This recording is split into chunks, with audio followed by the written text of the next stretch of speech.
How those guys get away with that, huh? So I start reading one of those People-type magazines. They have this 10-page spread on all these Hollywood stars who are coming out now and saying they were physically and emotionally abused by their parents. Can you imagine? My mother is 78 years old, and I'd be afraid to say anything like that in private, let alone in a magazine. She'd come down to my office and bash my head in with a frozen noodle pudding. Oh, and she was worse than any of them. We just didn't think in those terms. We didn't sit around all day trying to figure out how many ways our parents screwed us up. They managed to make it through depression and war, putting clothes on our back and food on the table, and if they didn't say I love you every 5 minutes or give you enough positive reinforcements, you lived.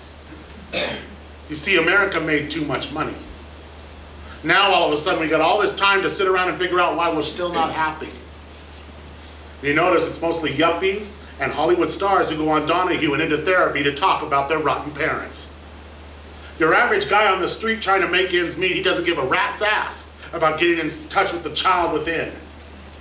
He wants to get fed and he wants to get laid. Done. Blaming their parents. The nerve of them. You know, when we were growing up, it was the kids who were the disappointments. Is that out of style now or what? But I can't say any of this in front of Phyllis, or she'll give me the look. You know, the look. The look that says, yeah, all right, but I love you anyway. I hate that look. Doesn't even take long for it to work, maybe half a second, and I crumble inside. Because there it is. The face of the woman you've lived with for 30 years saying I don't deserve her, which I know is true. Or that I don't love the kids as much as she does, which I know she thinks, but which is utter nonsense. I love my kids. I love my kids so much I want to burst. I mean, look at them. They're beautiful, and they're smart. And they're smarter than me and Phyllis ever were. Okay, so I'm disappointed. Every parent has been disappointed by their children since God with Adam and Eve. Suzanne. Suzanne could have been a doctor. She got straight A's. But Suzanne likes to take the easy way out. So she works at Bloomingdale's. A place which, thank God, hasn't gone under yet.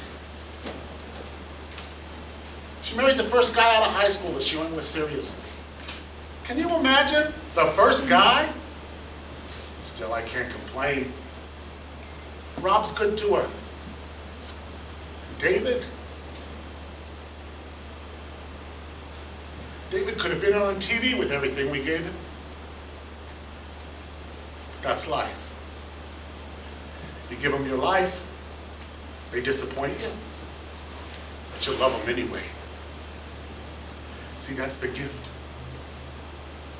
You're able to get up and look and say, I love them anyway, even with all the crap. See, they didn't ask to be brought into this world. That was our decision. So what do? He throws the dice. He takes your chances. And you try not to think about it.